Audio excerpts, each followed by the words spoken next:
지난주 금요일에 한국갤럽의 조사 결과가 나왔죠. 윤석열 대통령의 국정수행 지지율이 취임 후 최저치를 기록한 것으로 나왔는데요. 여기서 특징적인 걸 좀 뽑아낼 수가 있을 것 같습니다. 전문가 연결해서 진단해 보겠는데요.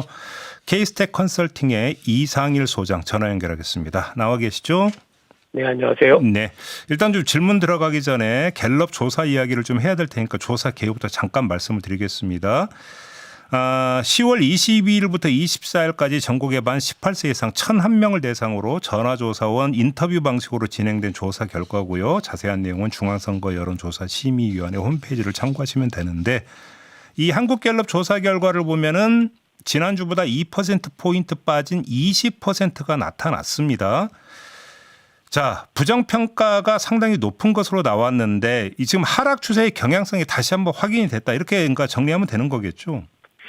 네, 그렇습니다. 지금 사실 이제 20%라는 숫자가 굉장히 상징적이기도 해서 네.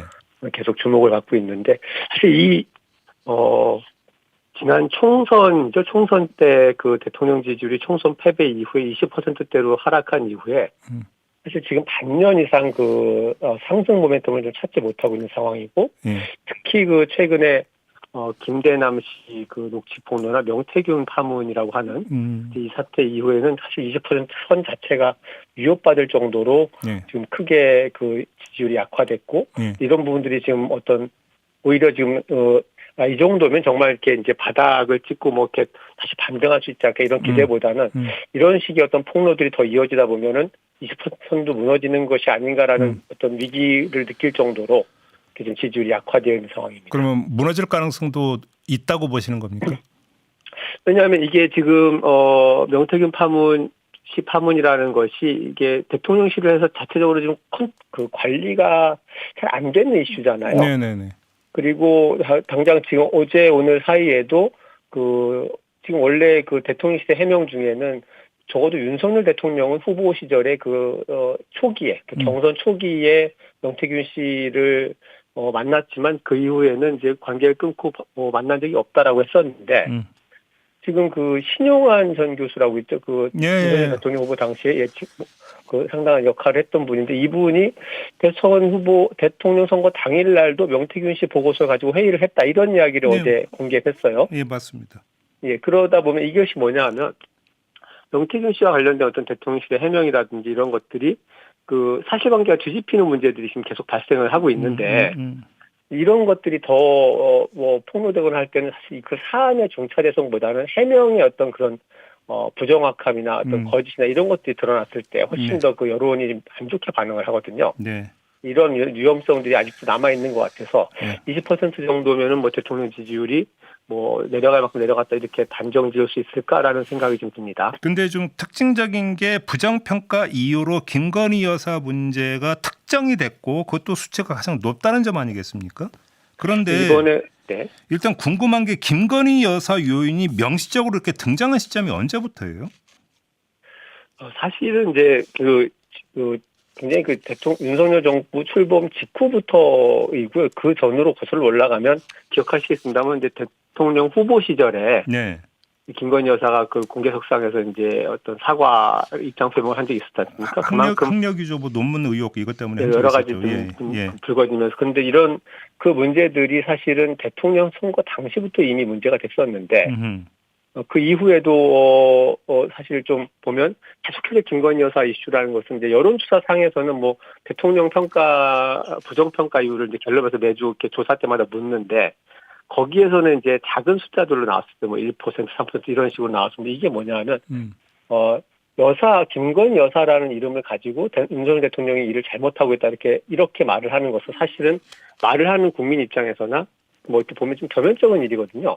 그 외에 보면은 대통령 부정평가 이유 중에 상당히 많이 등장했던 것들이 소통 부족이라든지 독단적이라든지 전반적으로 못한다 이런 것들이 있었는데, 그 속에는 사실 어떻게 보면 가로 열고 김건희 여사라는 말이 좀 숨어 있었던 것도 있죠.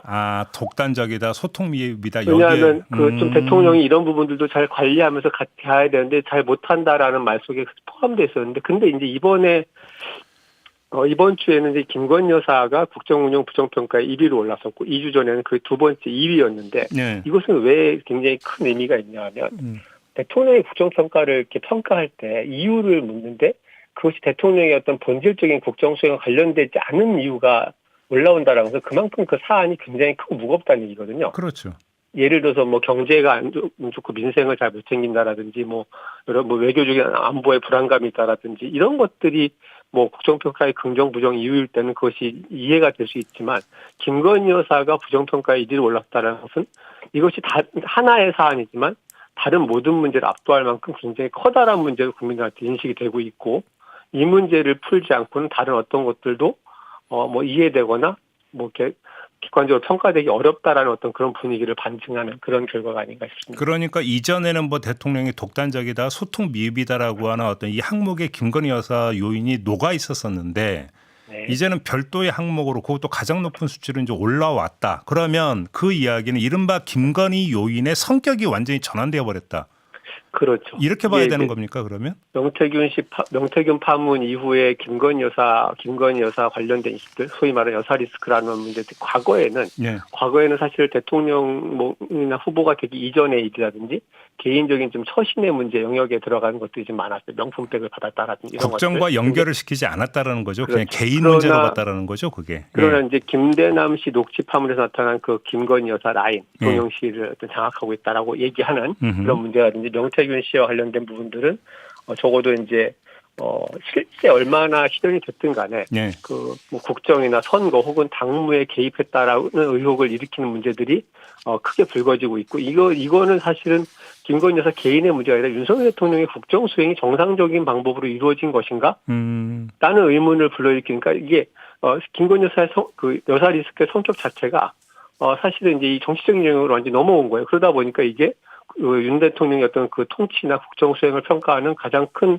문제랑 바로 직결되는 문제로 들어와 버린 거죠. 그러면 예를 들어서 검찰의 2개의 무혐의 불기소 처분도 국정의 일환이잖아요. 사실 그것도 따지고 보면. 그럼 이것도 여기에 그러니까 함께 흡수되어 있다 이렇게 봐야 되겠네요.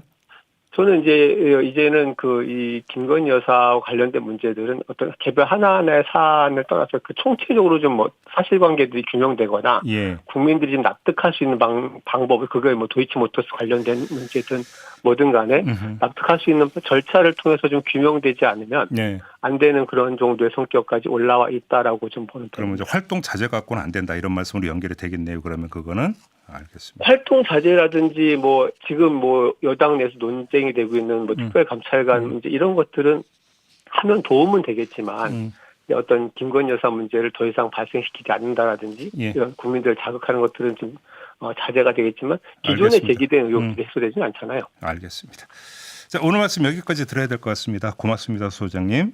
네. 네, 이상일 케이스텍 컨설팅 소장이었습니다.